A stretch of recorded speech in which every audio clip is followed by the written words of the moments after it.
Good afternoon, rock stars. How's your day, yeah? Well, I'm going to start off with a little film to kick it off with, which will set maybe a bit of a somber mode to the day. Where's my clicker? Do I use this? Is that right? Yeah, cool.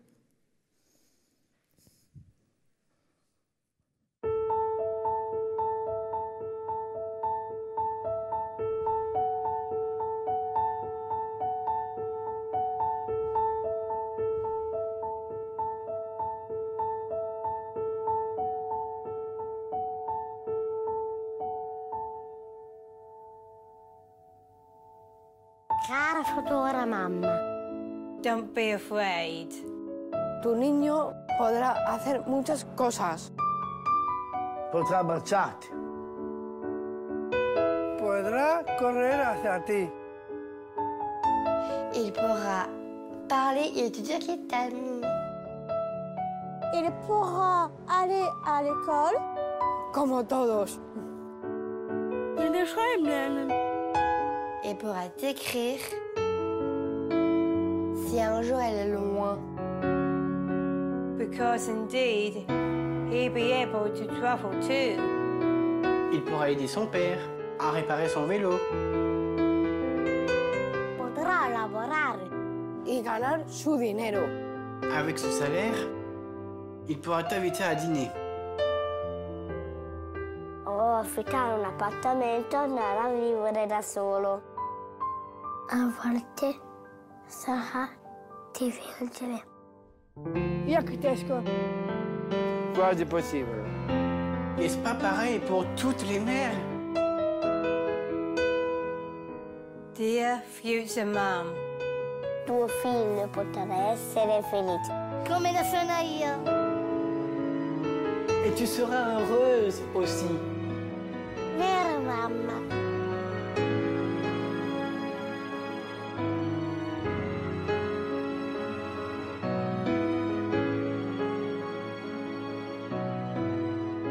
Vero, mamma?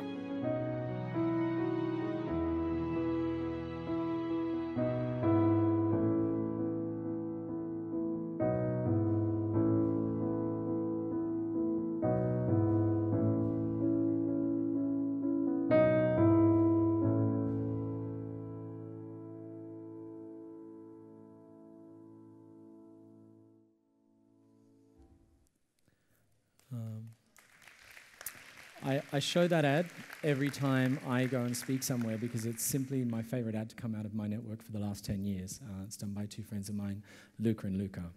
I chose today so anyone who's ever heard me speak before or read about me knows that I'm really into integrated marketing and advertising, yeah? And again, I kind of wanted to deliver an address to the nation almost of creativity here. Hence the title, The United State of Creativity.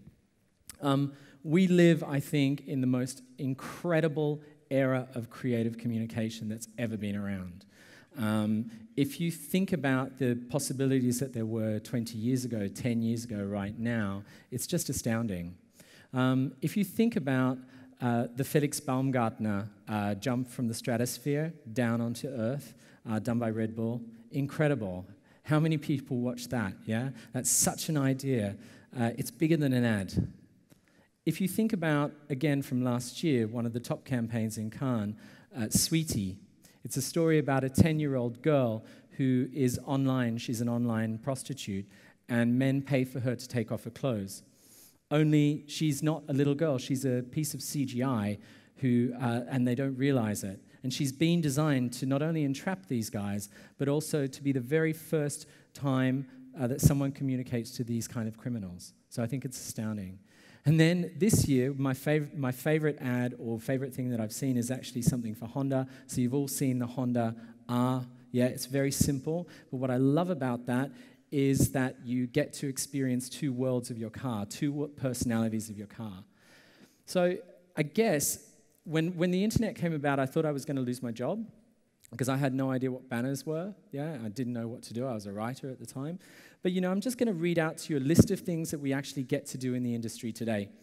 Video games and micro-driven sites, comic books, merchandising, e-commerce sites, print and posters, impromptu events, music festivals, art installations, interactive billboards, QR-based posters and print, social media applications, iWatch applications, augmented reality. That's quite a long list, and I'm really happy about that because it makes my job a lot more interesting, yeah? Now, of course, TV is still going to be valid, but the way that we approach TV needs to be better, and we need to be faster, and the TV needs to be ready to roll out across any screen. But why is it, this is kind of, yeah, it worked, cool. So why is it that we live in the United State of vanilla, yeah? I actually think that the work that I'm seeing around the world these days is pretty bland. I know that we have clients who research things for 42 weeks. I mean, my God, what's that? Who has to work with Ipsos? Anyone here? Yeah? It's a bloody nightmare, yeah?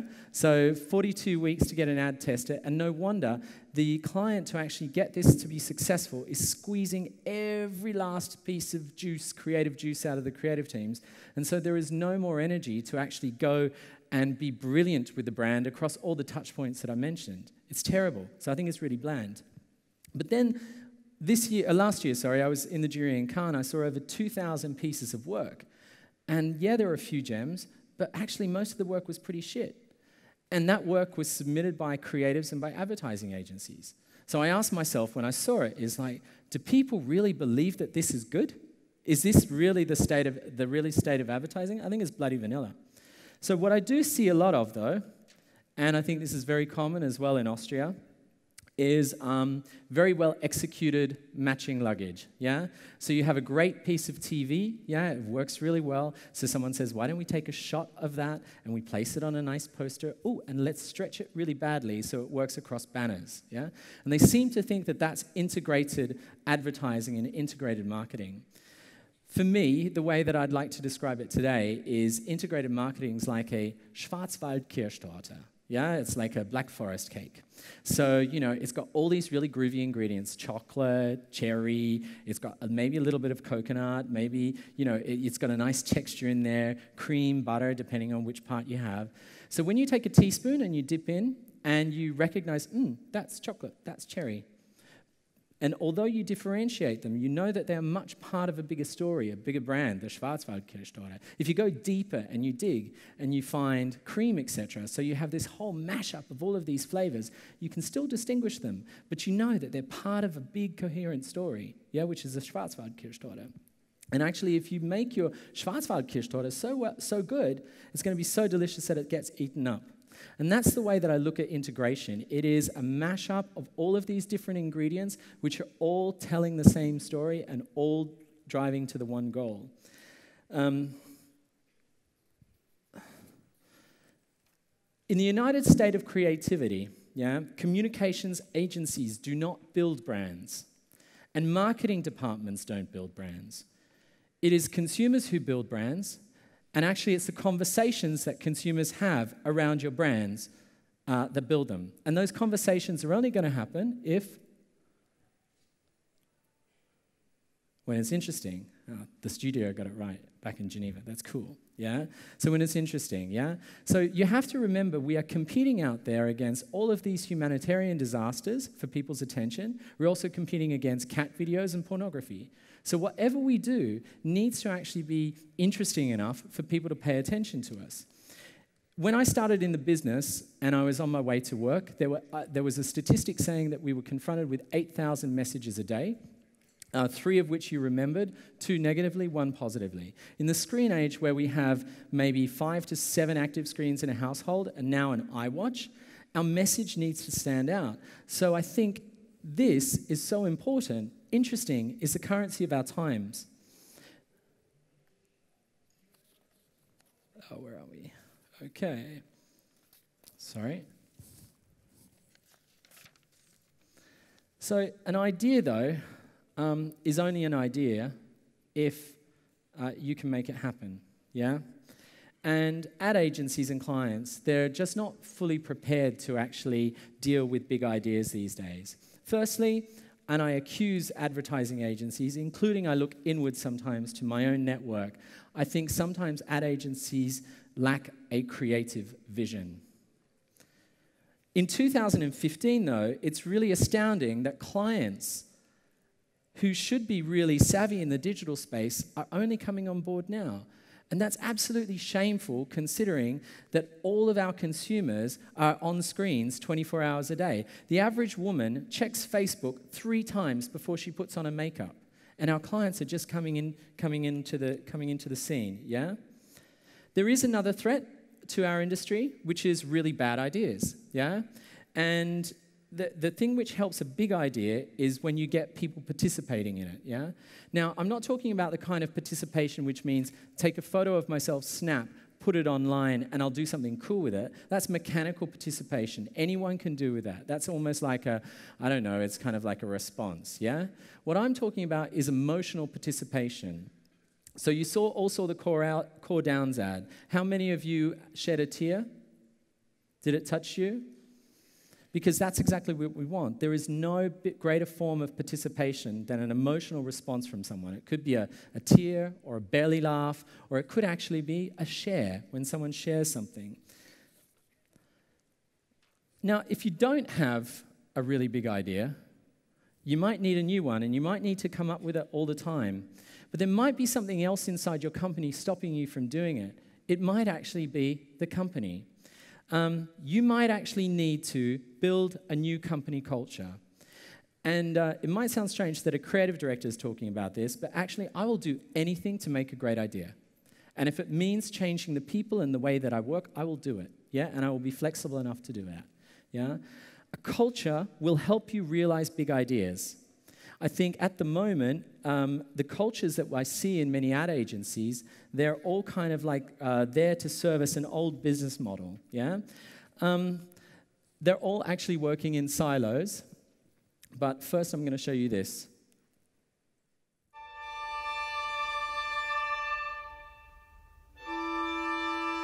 In 2014 marked the 100th anniversary of the first Leica camera. Compact and easy to handle, it helped bring photographers out of the studio and into real life. To celebrate the centennial and also the opening of Leica Gallery in Sao Paulo, we developed Sound Lab, a project to recreate the sounds of some of the most important pictures ever taken with a Leica.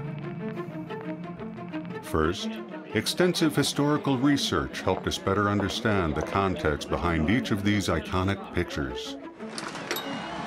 After that, we started to imagine which sounds were heard by each photographer while taking these photographs.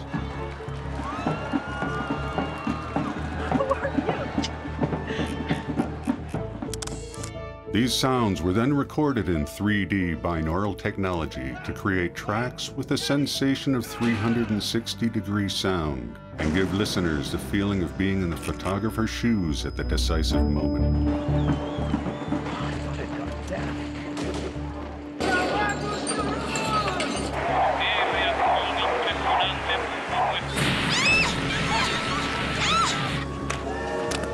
To listen to the 3D sound experience, visitors were invited into a container placed inside the gallery. There, they could put on headphones and be transported into some of the greatest photographs of all time. Also, to mark the occasion forever, 100 box sets containing vinyl records with the tracks and special posters were sent to clients and to the press. All the records, posters, record sleeves, and leather boxes were 100% handcrafted, just like every Leica camera is since 1914 until today. After all, these 100 years in their memory should be kept alive forever.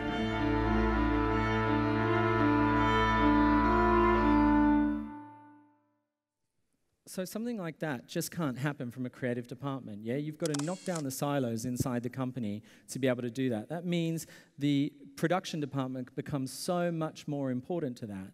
Then you need to reach outside of the agency. You need to knock down the silos to actually start your partnership with different kind of people earlier on to make a big idea like that happen. And that is all part of what you do changing a company culture. You can also change company culture by what we've done now is I have a really fabulous office in Switzerland, and I actually sit in between the CFO and the other finance people looking at my creative department.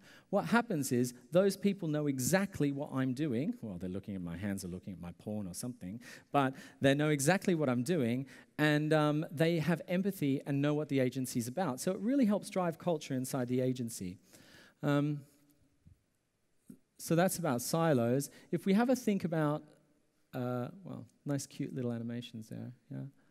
Okay, so if we think about the talent that we have, I think that talent is the biggest scarcity in our business, yeah? I think we have a lot of people who are weighing us down. I think we need to change the people that we have, the traditional people that we have, and we need to upgrade them for bigger and better. Or we need to help them upgrade to bigger and better. Yeah, there are a lot of fresh minds out there, and I think we need to do that both agency side and client side. If you look at this thing here, it's something that I believe in, which is the round table. I think in terms of integration, it's very, very important. I actually have a round table as my desk, and it's not and there is no democracy in an ad agency, as you know. However, meetings are rather democratic, and everybody does have a voice. But what sits in the center of the table all the time is the idea. The idea is always king. And so what's important here is that you have all of the right players around here at that particular time. So I might have PR people, shopper, design. On that side, I might have accounts, some producers, etc., all working very, very hard to make an idea happen. Now, I don't know if you've seen this in the last few days. This is something that my agency released in Austria a couple of weeks back. It is the world's very first magazine printed in a combination of HIV-infected blood and ink. Yeah? Can I get someone up from the audience very quickly? From you in the front row, would you like to join me? And maybe you? Yeah? Do you want to come up?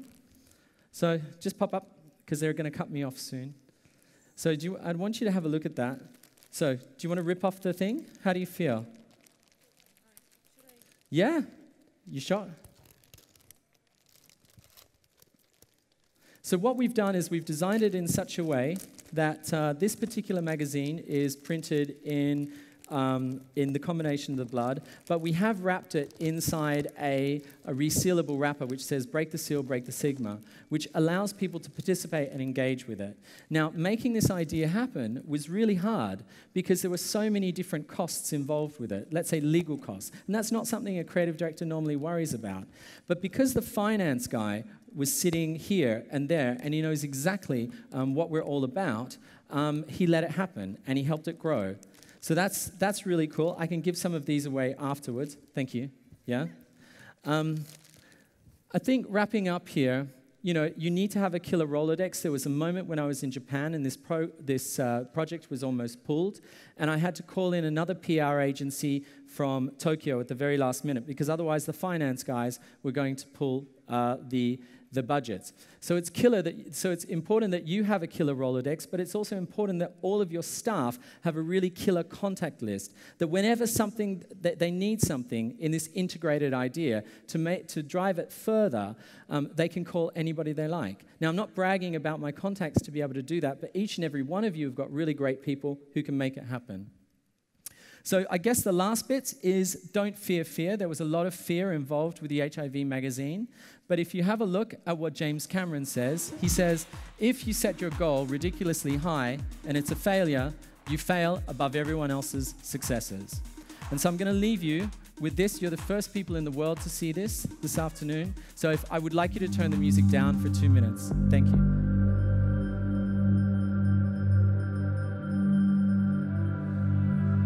HIV doesn't make the headlines anymore, so it seems less of a danger. And because no one's talking about it, it also seems more shameful to those carrying the virus.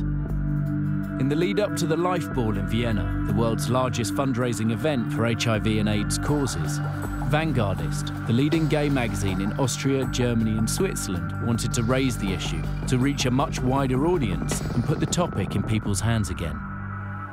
3 HIV-positive people from different backgrounds were willing to donate blood. With the help of Harvard and Innsbruck universities, we then injected the blood into the printing presses and created a special limited edition of the Vanguardist HIV Heroes issue of 3,000 copies. Every word, every line, every picture Every story carried the blood. The magazine was sealed in a plastic envelope, challenging readers to first break the seal and help break the stigma. Touching the magazine is as safe as shaking the hand of an HIV-positive person. Still, reactions varied.